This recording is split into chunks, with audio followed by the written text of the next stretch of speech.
The airlock opened, and Kang Tae stepped into the void. Space was dark and silent around him. The only sounds were his own breathing and the soft hum of his suit's life support systems. Behind him, Park Woo followed, his own suit lights creating a small bubble of brightness against the endless black. "Comms check," Hana's voice crackled in Tae's helmet. She was inside the ship, monitoring their vital signs and coordinating with the bridge. "Tae here. Read you clear. Woo here. All good. Good luck, both of you. We are all watching." And they were. The entire crew of the Horizon's Edge had gathered around screens throughout the ship. Dr. Vel was in the medical bay, her eyes fixed on the readouts from Tae's suit. Captain Oren watched from the bridge, his four hands gripping the armrests of his command chair. The navigation array was on the far side of the ship, a journey of nearly 200 meters across the outer hull. Tae and Wu moved slowly, using magnetic boots to keep themselves attached to the metal surface. One wrong step could send them floating into space forever. "How are you feeling?" Wu asked through the private channel between their suits. "Fine," Tae said. It was not entirely true. His ribs ached with every movement. His ankle throbbed inside his boot. His collarbone felt like it was being stabbed with hot needles. But none of that mattered right now. "You know, I can tell when you are lying. Okay, I feel like someone beat me with metal pipes. But I can still work." Wu laughed softly. "That is my student? Always stubborn." They reached the navigation array after 40 minutes of careful walking. The damage was worse than the reports had suggested. The main housing had been torn open by the asteroid impact. Circuits and wires spilled out like the guts of a wounded animal. Critical components were shattered or missing entirely. "This is going to take longer than 12 hours, Tae said, looking at the mess. "Then we work fast," Wu replied. "Start with the power connections. I will check the secondary systems." They worked side by side in the silence of space. Hours passed. The sun of the nearest star moved across the sky, providing some light when it was visible and leaving them in darkness when it was not. When it was dark, they worked by the lights of their suits. Tiny humans fixing a tiny machine in the infinite emptiness. Inside the ship, Hana watched their progress and relayed information to the bridge. Dr. Vel watched their vital signs and worried.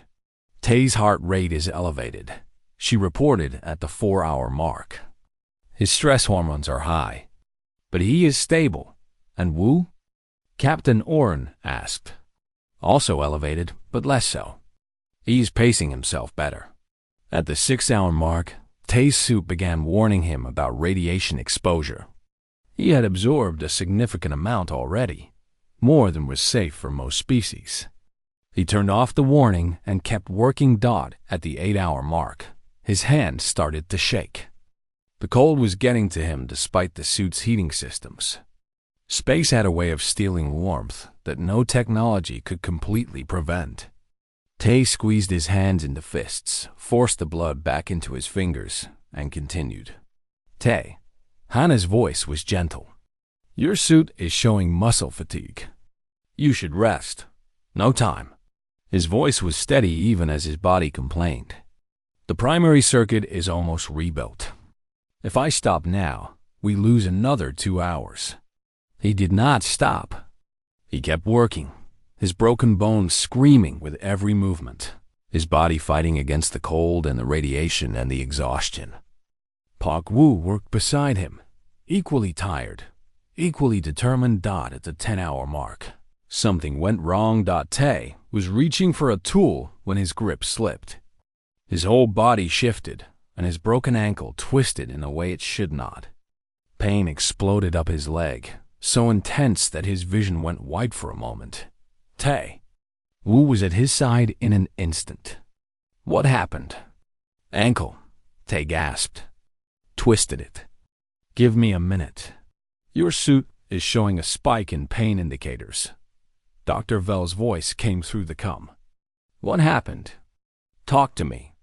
Minor setback, Tay said through gritted teeth.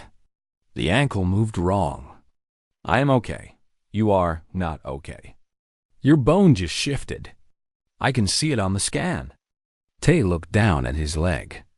Inside the suit, he could feel something wrong. The fracture in his ankle had gotten worse. Maybe much worse. He might have just broken it again. Can you walk? Wu asked quietly on the private channel. I do not know. Maybe. We can stop. Call for an emergency retrieval. The crew will understand. Tay looked at the navigation array. They were so close. Another 3 or 4 hours, and the repairs would be complete. If they stopped now, all those hours of work would be wasted. Someone else would have to come out here and start over. And there was no one else. No, Tay said. We finished this. Tay. Wu, look at me. Tay turned to face his mentor. Through the helmet visors, their eyes met. I did not come out here to give up. That is not who I am. That is not who you taught me to be. Wu was silent for a long moment. Then he nodded. What do you need? Tape my boot tighter? Lock the ankle in place. I will work from a seated position. They adjusted his suit, securing the ankle as best they could. Tay sat on the hull of the ship, his legs stretched out in front of him, and continued working with his hands. The position was awkward and painful, but it was possible. The next 4 hours were the longest of Tay's life. He worked through pain that would have broken most people. His ribs stabbed him with every breath. His ankle burned with a constant fire. His fingers were numb from the cold, despite the suit's heating. But he did not stop. Park. Wu worked beside him, handling the tasks that required standing and moving. They traded tools and components back and forth. A team that had worked together for so many years that they barely needed to speak dot at the 14-hour mark. Just as their oxygen reserves were getting dangerously low, Tay connected the final circuit. The navigation array hummed to life. Bridge. This is Tay. His voice was exhausted but triumphant. Navigation array is online. Run a diagnostic. There was a pause. Then Captain Oren's voice filled his helmet, filled with an emotion Tay had never heard from the stoic Talvik before. Diagnostic complete. Navigation is fully functional. You did it. Both of you. You saved the ship.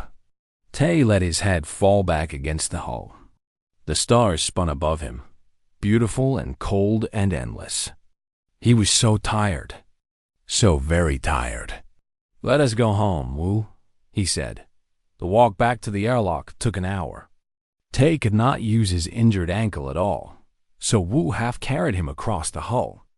They moved slowly, carefully, two exhausted humans, crossing an ocean of metal in the emptiness of space.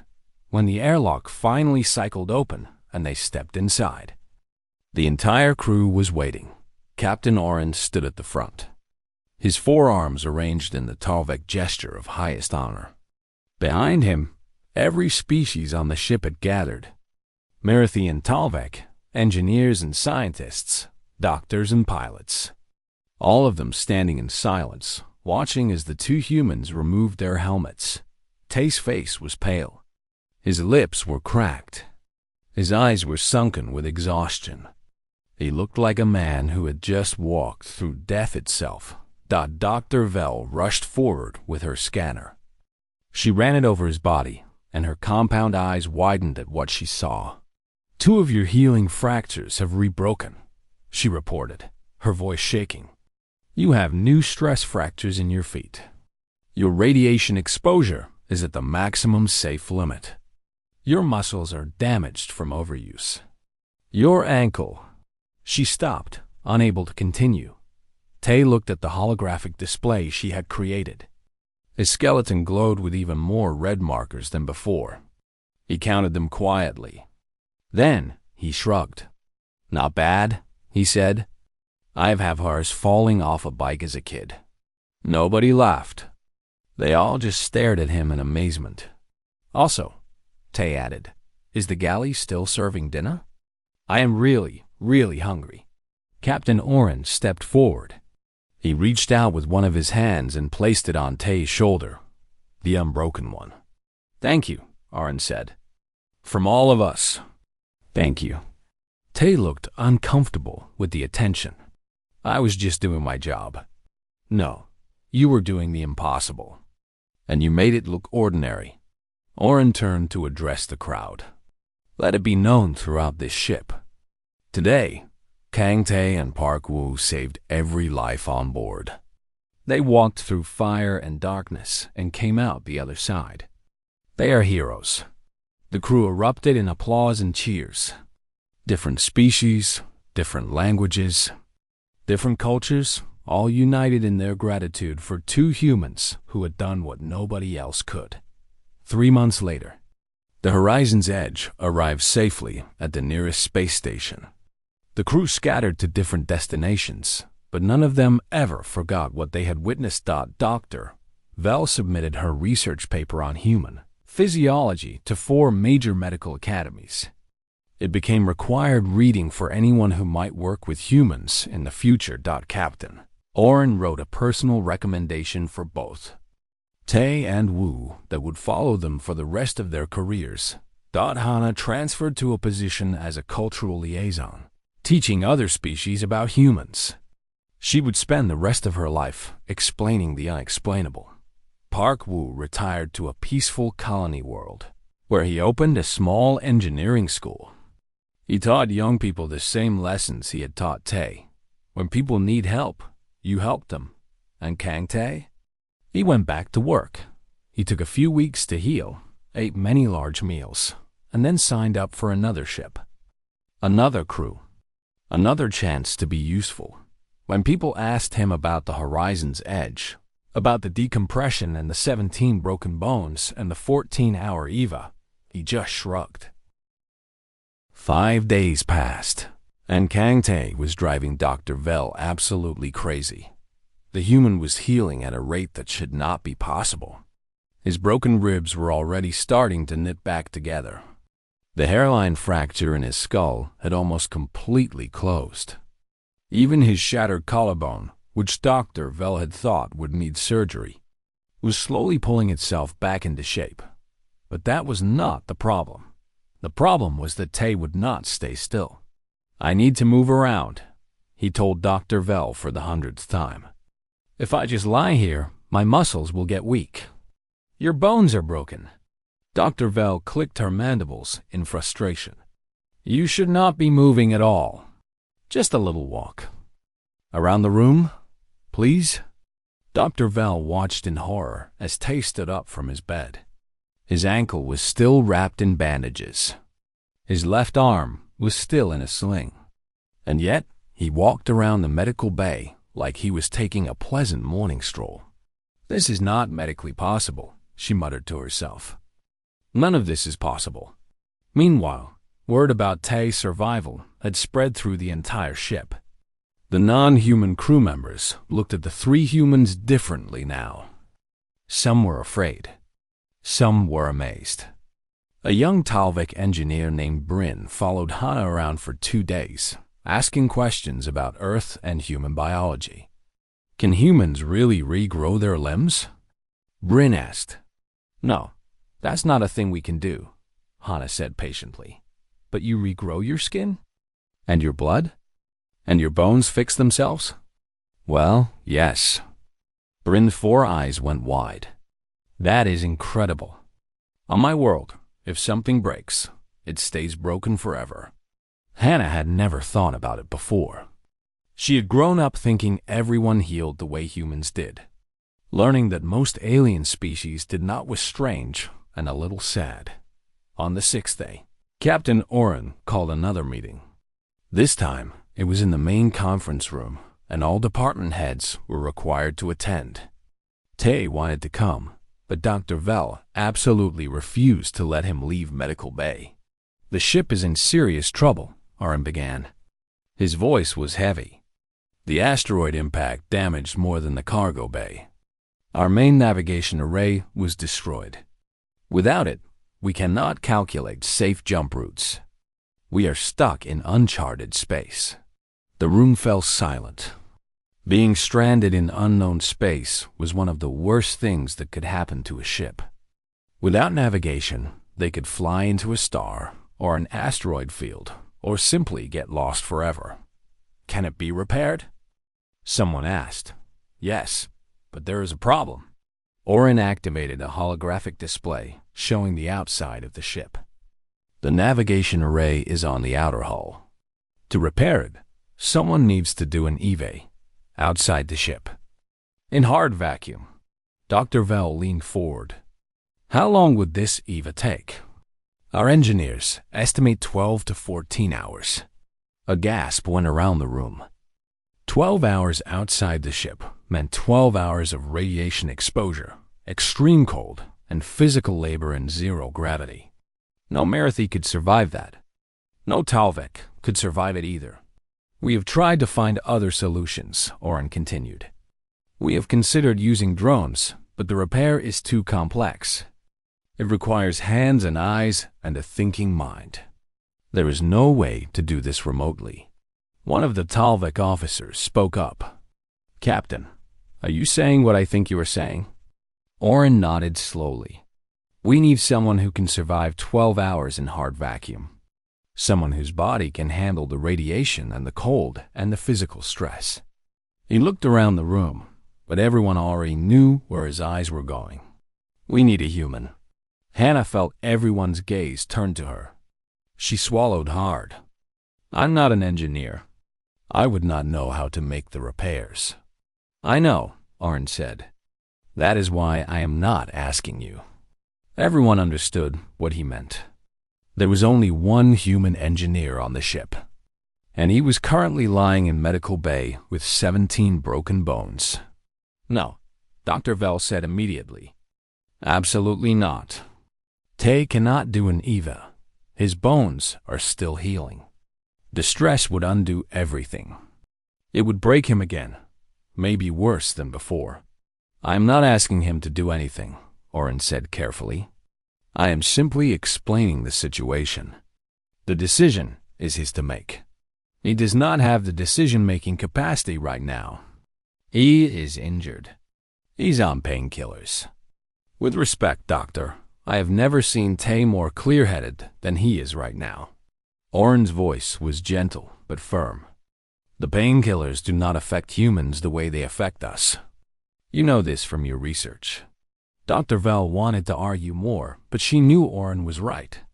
The medications that would make a Marathi sleepy and confused barely touched Tay at all. He had complained that they were too weak and asked for something stronger. The meeting ended without a decision, but everyone knew what would happen next. 2 hours later, Captain Oren walked into the medical bay. Tay was sitting up in bed, reading reports about the damage to the ship. He had already heard about the navigation array problem from Park Woo, who had visited earlier. "Captain," Tay said, looking up, "I was wondering when you would come to see me." Oren stood at the foot of the bed. His forearms were clasped behind his back. "You know why I am here. The EVA, 12 hours outside, fix the navigation array, save the ship." Tay nodded. "When do I start?" "Tay, I did not come here to ask you to do this. I know. You came to tell me the situation and let me decide for myself." Tay smiled slightly. "You are a good captain, Oren, always respecting people's choices." Oren was quiet for a moment. "Your doctor says you cannot do this. She says your bones are still healing. She says the EVA could kill you." "Dr. Vell is a wonderful doctor," Tay said, "but she does not know humans very well. She is learning, but she still thinks of us like she thinks of her own species." He looked down at his own body, wrapped in bandages and braces. This is nothing. I have worked through worse." She mentioned that.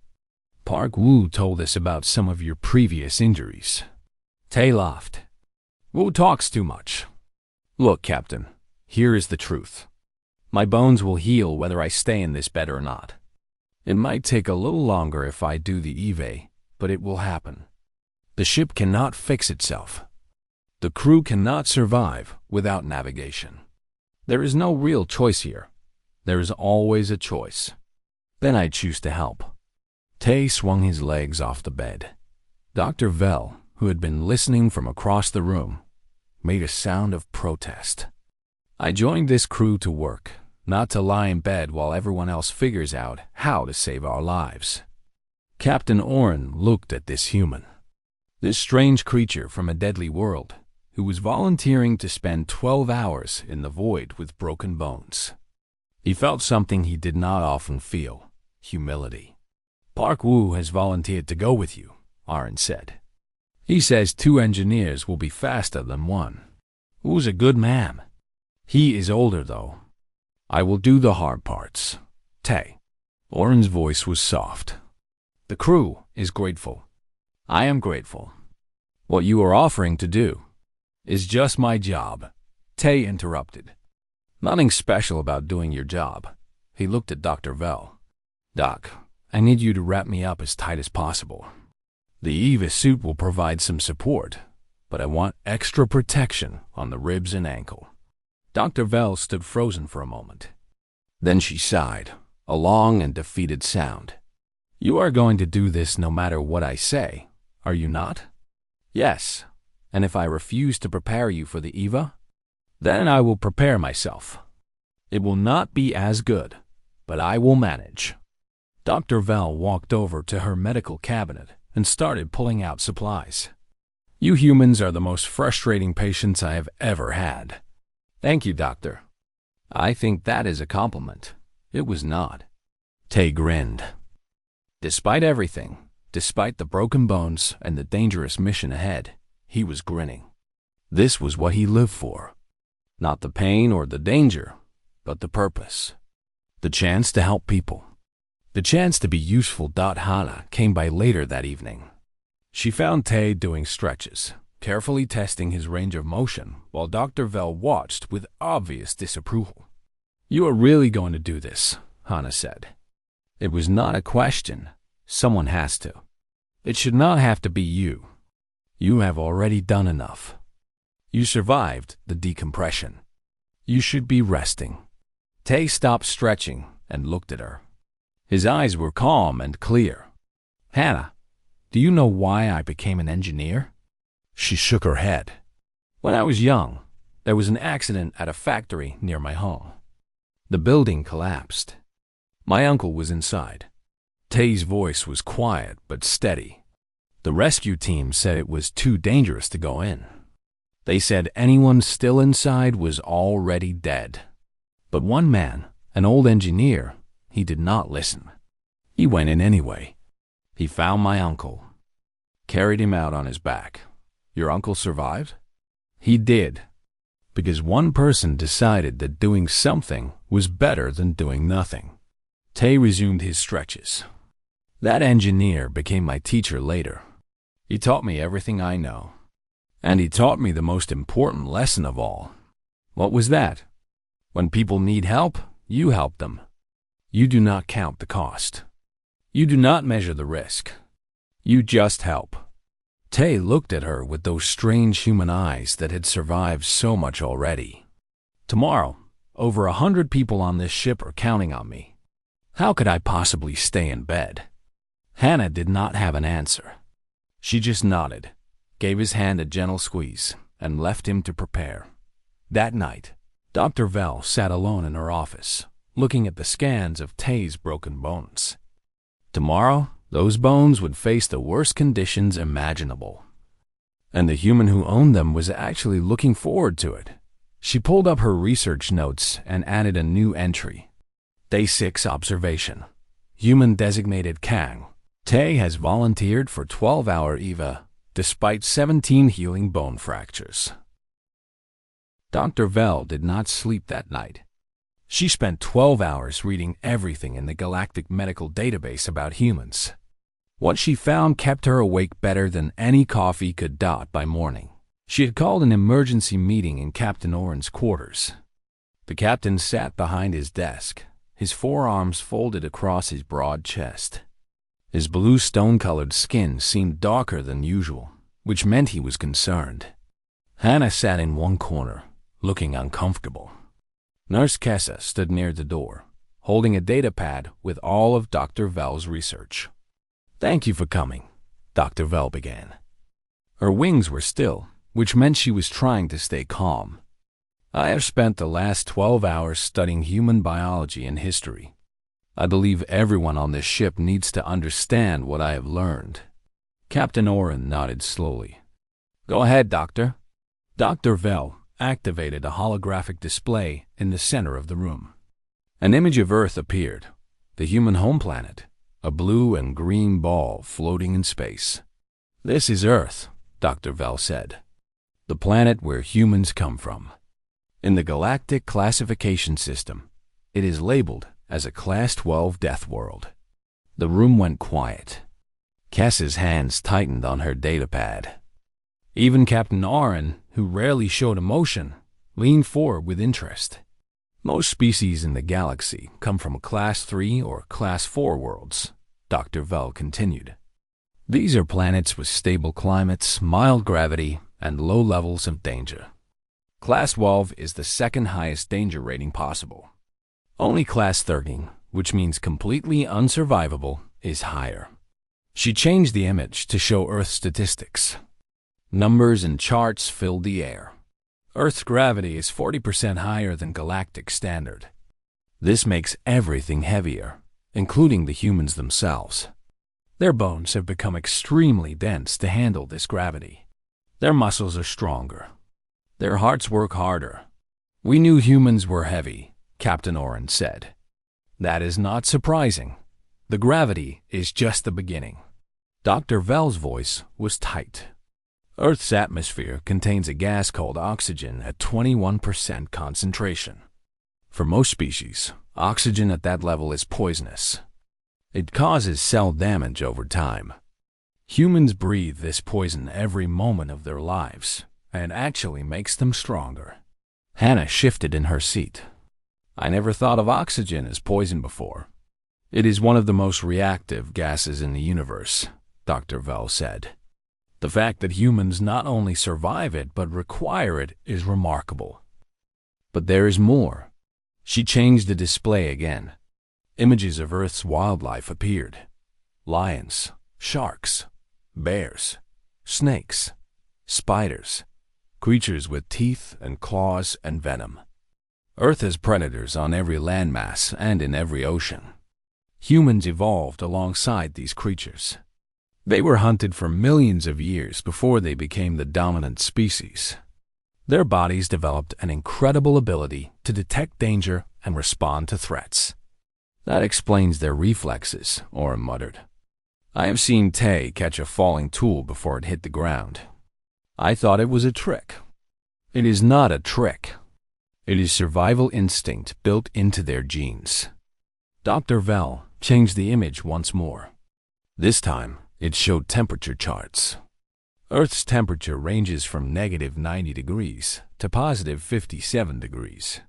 Humans have lived in almost every environment on their planet, from frozen wastelands to burning deserts. How is that possible? Kessa asked. Her voice was small. They adapt.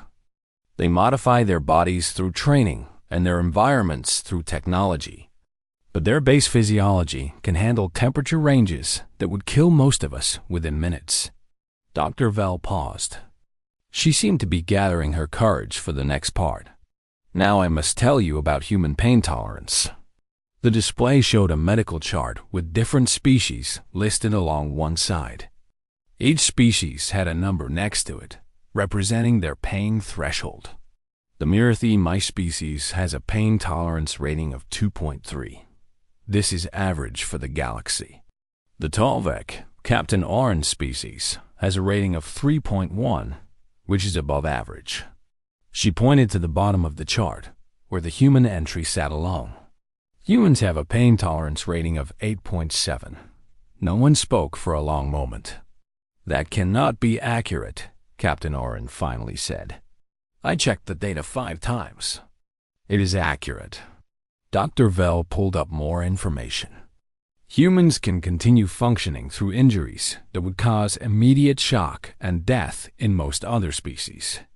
Their bodies produce natural painkillers during emergencies. They can temporarily ignore damage that should make movement impossible. That explains why Tay walked out of that storage room, Oren said quietly. Yes, with 17 broken bones. Most species would be unconscious from pain alone. A Myrthi would be dead. Even a Talvik would be completely unable to move. Dr. Vell's wings buzzed once, a sign of distress. Tay walked. He talked. He asked for water. He apologized for making a mess. Hannah raised her hand slightly. Can I say something? Please, Dr. Vell said. I know this all sounds very dramatic, but for humans, this is just normal. We grow up getting hurt. We fall down. We break bones. We get back up. It is how we live. Hannah looked at the alien faces around her, trying to help them understand. Tay was not being brave or special. He was just doing what any human would do. You survive first, and you worry about the pain later. Dr. Vell shook her head slowly. That is exactly what disturbs me. You do not see yourselves as unusual. You think everyone is like this. Is everyone not like this? Hannah asked, genuinely confused. No. Kessa burst out. If I had 17 broken bones, I would be dead. My body would shut down. My brain would not be able to handle the pain signals. Hannah blinked. Oh, I did not know that. Dr. Vell returned to her presentation. I also researched human culture and history. What I found was even more disturbing than their biology. Images appeared showing various human activities, sports, wars, expeditions, medical procedures. Humans have created forms of entertainment where they deliberately hurt each other. They call these sports. One example is something called boxing, where two humans hit each other in the head until one of them cannot stand up anymore. Millions of humans watch this for fun. That is insane, Oren said. There is more. Humans have a saying, walk it off. This phrase means to ignore an injury and continue working. It is used for everything from small cuts to broken bones. They teach this to their children.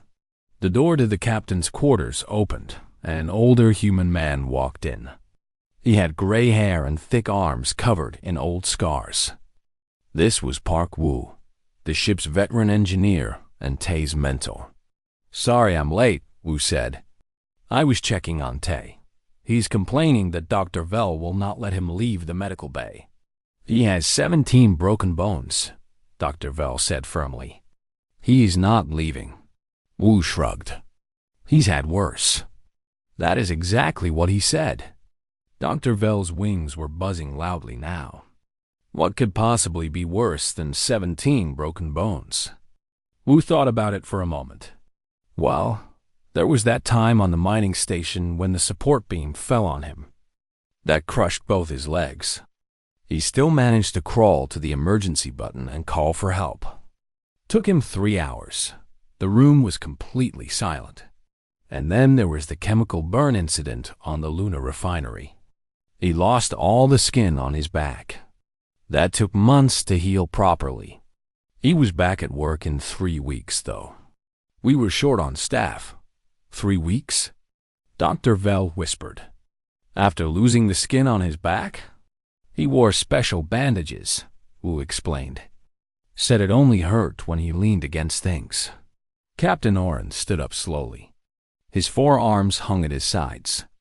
He looked at Wu, then at Hannah, and his expression was something between fear and wonder. I have commanded this ship for 15 years, he said. I have had human crew members for 8 of those years.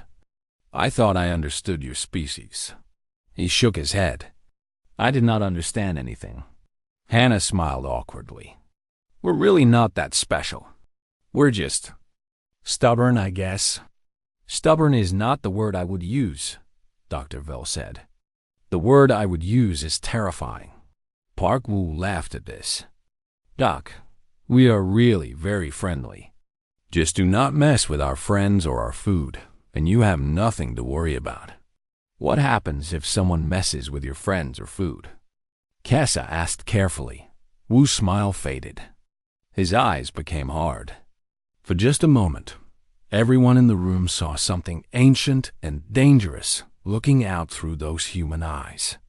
You do not want to know, he said simply. Then the smile came back, warm and friendly. Anyway, I should get back to work. Lots of repairs to do after that asteroid hit. Doc, please take care of Tay. He's a good kid. He waved casually and walked out of the room. The aliens watched him go. No one moved for a long time. Finally, Captain Oren spoke. Dr. Vell, I want you to write a full report on human physiology. Send it to every department head. Everyone on this ship needs to understand what we are dealing with. Yes, Captain, Dr. Vell said. What about Tay? Oren looked at the door where Park Woo had just left. Keep him in medical bay as long as you can. And doctor? Yes? Do not make him angry. I have a feeling that would be very bad for everyone. Dr. Vell nodded slowly. She was beginning to understand. Humans were not just another species. They were survivors of a world that had tried to kill them every single day for millions of years. And somehow, impossibly, they had won. She made a mental note to be very, very nice to all the humans on the ship from now on. Dr. Vell had been a medical officer for 32 years. She had treated hundreds of different species. She had seen injuries that would make most people sick just from looking at them. She thought she had seen everything. She was wrong. The human named Kang Tae sat on her examination table like it was a chair at a restaurant. He was looking at a small screen, reading messages from other crew members who were happy he was alive. His left arm was still in the rough sling he had made himself. His face was still pale, but he was sitting up, awake, and apparently more interested in his messages than his own health. I need you to lie down, Dr. Vell said. Her voice clicked slightly when she spoke, which was normal for her insect-like species. I must perform a complete body scan. Tay looked up at her. Is that really necessary? I feel mostly fine. Just need some rest and maybe some painkillers. Dr. Vell's wings twitched with frustration. This was a common problem with humans. They never wanted to be examined. They always said they were fine, even when they clearly were not. You survived a cargo bay decompression, she said firmly. You were exposed to near vacuum conditions for several minutes. You have visible injuries. You will lie down, and you will be scanned. Tay sighed, but did as he was told. He lay back on the table, wincing slightly as his ribs pressed against the surface. Okay, but can we make this quick? I'm really hungry. Dr. Vell activated the scanning equipment. Blue light passed over Tay's body from head to toe. The computer collected data on every part of him, from his bones to his blood to his brain. The process took about 5 minutes. When the results appeared on her screen, Dr. Vell stopped breathing. She read the data once, then twice, then 3 times, because surely there had to be some mistake. Her equipment must be broken. That was the only explanation. But the equipment was not broken. Nurse Kessa, Dr. Vell called out, her voice higher than usual. Come here immediately. A younger Marathi hurried over. She was still new to the medical team, with bright green shells and eager eyes. Yes, doctor?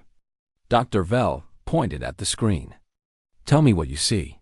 Kessa looked at the holographic image of Tay's skeleton. Red markers covered it like lights on a festival tree. Each red marker showed a fracture or break in the bone. That cannot be correct, Kessa said slowly. The scanner must be malfunctioning. That is what I thought. Run it again. They ran the scan 3 more times. Each time, the results were the same. 17 bone fractures. 3 of his ribs were cracked. There was a thin fracture line running through his skull. His left collarbone was shattered into multiple pieces. His left arm had fractures in 3 different places. His right hand had 2 broken fingers. 2 bones in his spine had small cracks.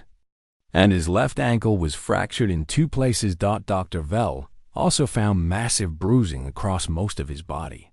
His internal organs had been battered. His left shoulder was so damaged that she was amazed he could move it at all. In her 32 years of medicine, Dr. Vell had never seen anyone with this many injuries who was still alive. And she had certainly never seen anyone with this many injuries who was sitting up, talking, and asking about food. "Mr. Kang," she said carefully, "I need to show you something." Tay sat up again. "What is it?" Dr. Vell turned the holographic display so he could see it. His own skeleton floated in the air in front of him, covered in those alarming red markers. She pointed at each one as she explained. "You have 17 broken bones, 3 ribs, your skull, your collarbone is in pieces, multiple fractures in both arms. Your spine has 2 cracks. Your ankle is broken in 2 places." She paused to let this sink in. "You also have severe internal bruising, soft tissue damage, and your left shoulder needs immediate surgery." She expected him to scream. She expected him to panic. She expected him to at least look worried. Instead, Tay squinted at the image like he was looking at a mildly interesting photograph. "Huh," he said. "That's more than I thought." Dr. Vell waited for more of a reaction. It did not come. "You have 17 broken bones," she repeated, thinking maybe he had not understood. "Yeah, I heard you." Tay shrugged with his one working shoulder. "I knew something was messed up with my shoulder. And the ribs, yeah, those hurt when I breathe. But 17? That's a new record for me." Behind Dr. Vell, Nurse Kessa dropped her medical tray. The metal instruments scattered across the floor with a loud crash. Nobody moved to pick them up. A new record? Dr. Vell's voice was barely a whisper. "I broke 12 bones once when I was 20, Tay explained casually. "Fell off a construction platform. That was a bad day." He looked at the hologram again. "Can you wrap the ribs?" "Those are the annoying ones. Hard to sleep with broken ribs." Dr. Vell felt like she was going crazy. This human was looking at an image of his own shattered skeleton, and his main concern was that broken ribs made sleeping uncomfortable. "Mr. Kang, you need emergency surgery.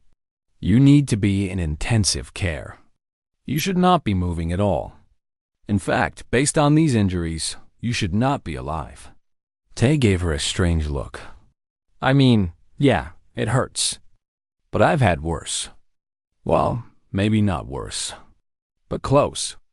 I'll be fine in a few weeks." "A few weeks?" Dr. Vell's wings were buzzing now, which happened when she was very upset. "Your collarbone is shattered.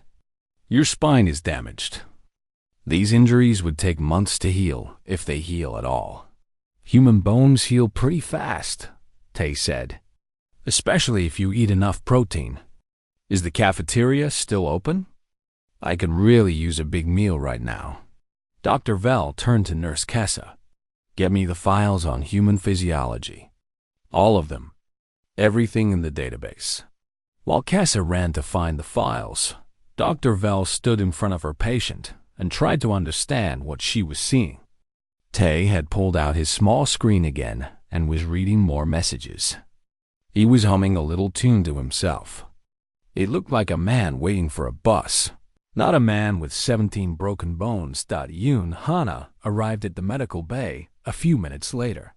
She was the ship's human liaison, a young woman with kind eyes and a gentle voice. She worked as a translator between the human crew members and the aliens, helping them understand each other. "Tay." She rushed to his side. "I heard what happened. Are you okay?" I'm fine, Tay said. Dr. Vel is worried about some broken bones, but it's not that bad. Hannah looked at the holographic display still floating nearby. Her eyes went wide. That's a lot of red. 17 fractures, Dr. Vel said. 17.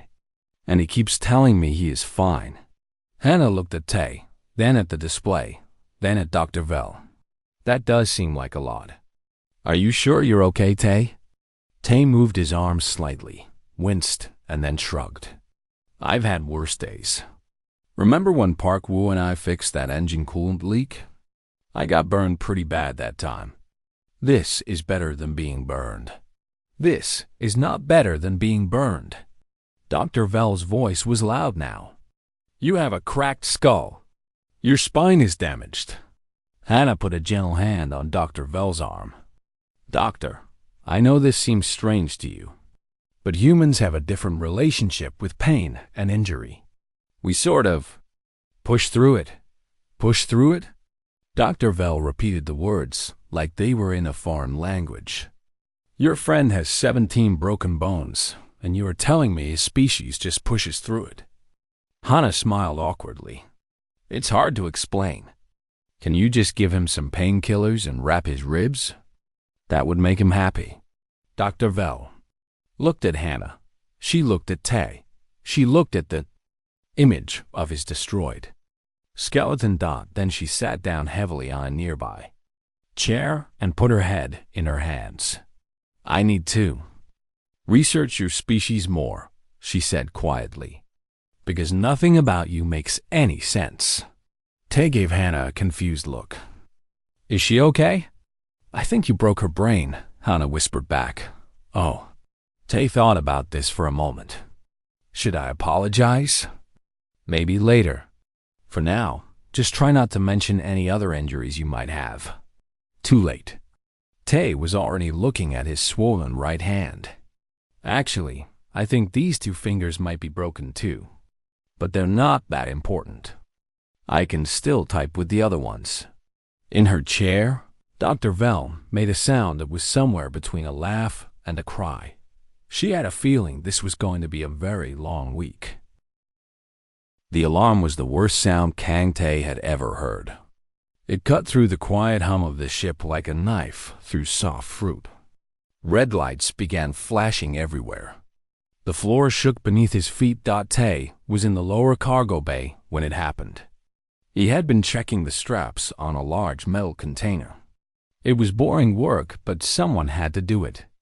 The freighter Horizon's Edge carried goods between star systems, and loose cargo could kill people just as easily as any weapon. Then the world turned upside down. The impact threw Tay into the air. He saw the metal wall coming toward his face, but could not stop himself. His shoulder hit first, then his head. Then his ribs cracked against the edge of a storage unit. He heard sounds coming from his own body that no person should ever hear. The hull breach happened 3 seconds. Later, Tay felt the air being pulled from his lungs. He saw tools and small objects flying past him toward a growing hole in the side of the ship. The cold hit him immediately. Space was trying to suck everything out, including him. He grabbed a pipe with his right hand. His left arm was not working properly. Something was very wrong with his shoulder. But he held on. The wind pulled at his body like a giant trying to drag him into the darkness outside. Through the chaos, Tay saw the emergency door at the far end of the bay. It was starting to close. The ship's automatic systems were trying to seal the damaged section. In about 10 seconds, that door would shut completely. Anyone still in the cargo bay would be trapped with a hole in the wall and no air to breathe. Tay let go of the pipe. The decompression pulled him toward the breach. But he pushed off a container and changed his direction. He flew through the air, spinning, unable to control himself properly. His broken shoulder screamed with pain. His ribs felt like they were being stabbed from the inside. He reached the door with 2 seconds to spare. Tay threw himself through the gap, just as the heavy metal slammed shut behind him. He hit the floor of the corridor hard. Something in his ankle made a snapping sound. He lay there for a moment, breathing heavily, looking up at the ceiling lights that flickered above him. He was alive. He was not sure how, but he was alive. The corridor he was in had no breach, but the air was thin. The ship's emergency systems were struggling. Tay could feel the cold seeping through the walls. This section was losing heat fast. He needed to move. Tay pulled himself up using a wall handle. His left arm hung at his side, useless. His ankle sent sharp pain up his leg every time he put weight on it. His chest hurt when he breathed. But he could still move, and that meant he could still survive. He limped down the corridor, looking for a safe place. Most of the doors were sealed. The ship was in lockdown mode, trying to contain the damage. Tay found a small supply room that still had power. He went inside and shut the door behind him. The room was cold, but not freezing. There was some air, but not much. Tay looked around and saw boxes of emergency supplies. He found thermal blankets and wrapped himself in 3 of them. He found a small oxygen tank and put the mask over his face. He found some emergency food bars and put them in his pocket. Then he sat down against the wall and waited. The ship was quiet now. The alarms had stopped, or maybe he just could not hear them anymore. Tay did not know what had happened to the rest of the crew. He did not know if anyone was coming to help him. All he knew was that he was injured, alone, and stuck in a small room with limited air and heat. Most people would have panicked. Most people would have cried or screamed or given up. Tay did none of these things. He simply looked at his situation and started solving problems. His left arm was useless, so he found some cargo straps and made a sling for it. His ribs hurt, so he wrapped them with bandages from the emergency kit. His ankle was swelling, so he kept his boot on tight to stop it from getting worse. The room was getting colder by the hour. Tay found some battery packs in one of the boxes. He knew these batteries produced heat when they were working hard. He connected them in a way that made them warm without exploding. It was not safe, and any engineer would have told him it was stupid. But it kept him from freezing to death. The oxygen was running low. Tay forced himself to breathe slowly. He had learned this from his training years ago. A calm person uses less air than a scared person. He closed his eyes and thought about peaceful things. A beach he had visited as a child. A song his mother used to sing. The smell of food cooking at home. 6 hours passed. Tay drifted in and out of sleep. The cold was making him tired. His injuries were making him weak. But every time he felt himself slipping away, he forced his eyes open. He was not ready to die in a storage room. He had things to do. People to see. A life to live. When the rescue team finally cut through the wall, they expected to find a body. The team leader was a tall alien named Oren. He had 4 arms and skin the color of blue stone. He had commanded the Horizon's Edge for 15 years. In all that time, he had never seen anyone survive a cargo bay decompression. Oren stepped into the room with his medical team behind him. They had brought a body bag. They had brought equipment to record the death for the official report. What they found was Kang Tay, sitting against the wall, wrapped in thermal blankets, eating an emergency food bar with his one working hand. Tay looked up at them and smiled weakly. His face was pale. His lips were slightly blue from the cold. There was dried blood on his forehead from a cut he did not remember getting.